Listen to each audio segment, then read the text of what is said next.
काफी लोगों को ऐसे होता है, शुरू शुरू में स्मरण में मन लगता था, अभी नहीं लग रहा है।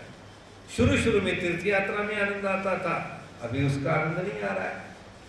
शुरू शुरू में विधि के साथ, आरती के साथ, पूजा के साथ बड़ी प्रसन्नता से उस परमात्मा के साथ हमारी एक लगन थी, एक आनंद महसूस होता था। लेकिन अविधि के साथ ये जीवात्मा को मलिनत्व आता है। बस उनका ये ऐसा हुआ था, उन्होंने कहा कि भाई मुझे वो आनंद नहीं आता आजकल, आप कुछ मुझे राय दो, अपनी कुछ विधि बताओ जिसके कारण उस आनंद को, उस स्थिति को मैं फिर से अनुभव कर सकूं। तो दादोस ने ये बात जब छेड़ी तो स्वामी जी ने कहा कि कोई बात नहीं, आप कह रहे हो तो मैं आपको इसके बारे में आपको सलाह दूंगा। स्वामी जी ने कहा कि ठीक है, आप एक काम करना है आपने। उन्होंने क्या करना है? तो उन्होंने कहा कि मेरे पास एक काम है, एक काम करोगे तो आपका उसका आनंद महसूस होगा। स्वामी जी ने बाईसा को कहा कि आपके पास कुछ काम वगैरह है क्या? स्वामी जी ने पूछा तो बाईसा ने कहा काम तो कुछ बचा नहीं है, लेकिन स्वामी जी आपके बैठने की जो चादर है ना, वो चूहे ने कुछ काट डाली है। उस फटी हुई चादर को फिर से दोबारा अच्छा सा करना है। स्वामी जी ने कहा ठीक है, कोई बात नहीं, लाओ वो चादर लाई, दादोस के सामने रख दी और उन्होंने कहा कि ये चादर फटी हुई है, उसको सी के लाना है। लेकिन सीने का ढंग कुछ अलग है। दादोस को कहा कि ये चादर जो फटी हुई है उसको सीना है, तो सीने का कुछ तरीका है। कैसा तरीका है? स्वामी जी ने कहा कि भाई ये देखो, ये घर में बैठ के नहीं करना है, ये गांव के बाहर एक पेड़ के नीचे जाके 3 घंटे तक हर दिन उसको बुनना है, गांव में से भिक्षा लाके भोजन करना है,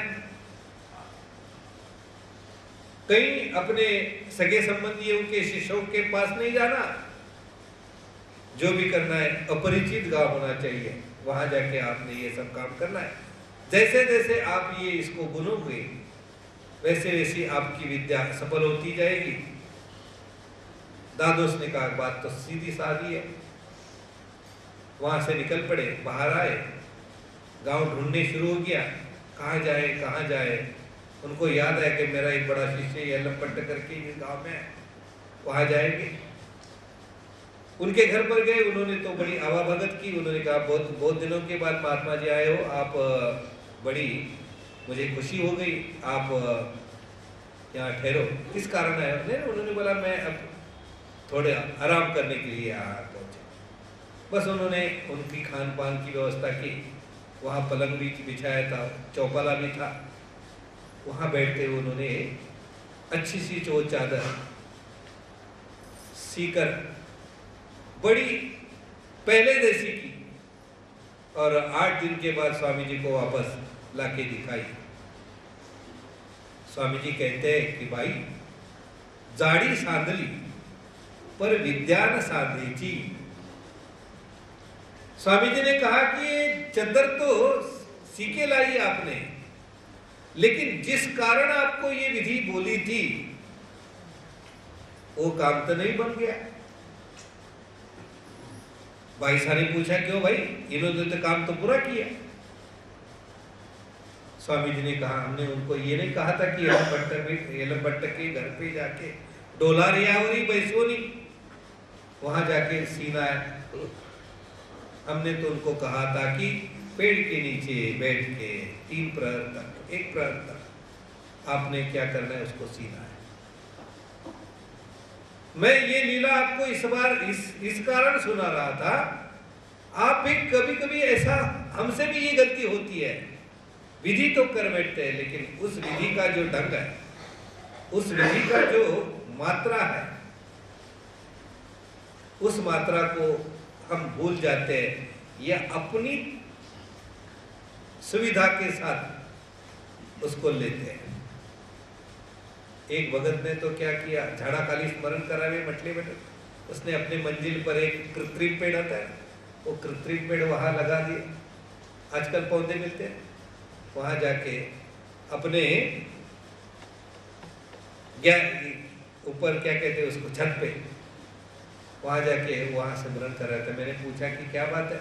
नहीं, उन्होंने कहा कि झाड़ा कली विजन करावे, मन में पेड़ के नीचे वहां जाके विजन कर रहा, तो काम बनेगा क्या? जब तक स्वामी जी के कहने का जो विधि का अनुपात है, इसका मूल स्वरूप है जीव धर्मांता नाश।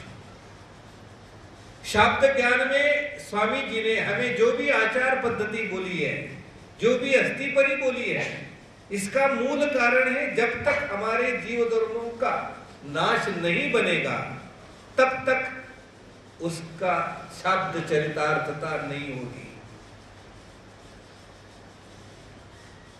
जिस जिस विधि के साथ जीव धर्म का और मनोधर्म का संयमन होगा, तब वो विधि हमें ईश्वर के तरफ लेके जाएगी। इसीलिए विधि किंकर और परमेश्वर किंकर, इन दोनों बातों को समझना चाहिए।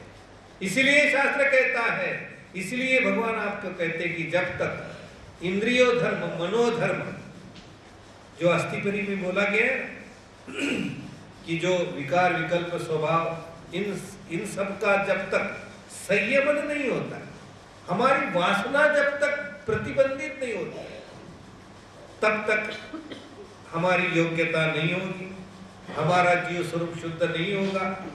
जब तक जीव धर्म और मनोधर्म संयमित नहीं रखोगे, तब तक हम उस विधि को प्राप्त नहीं कर पाएंगे। जैसे कि हम यहाँ देख रहे हैं, डिसिप्लिन के साथ हम विधि के साथ जुड़े हैं, इसीलिए तो हम उसका आनंद महसूस कर सकते हैं।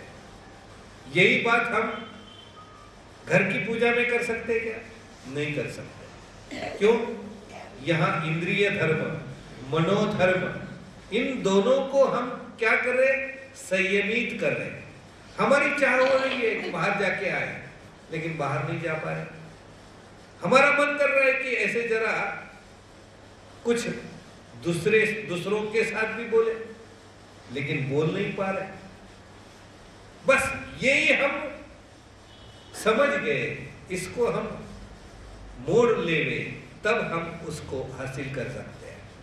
जितनी भी अस्थिपरी की आचार पद्धति की सूत्र स्वामी जी के मुख से निकले हुए हैं, उनमें सबसे बड़ी एक ही विशेषता है, इंद्रिय धर्म और मनोधर्म, इन दोनों का संयमित करना।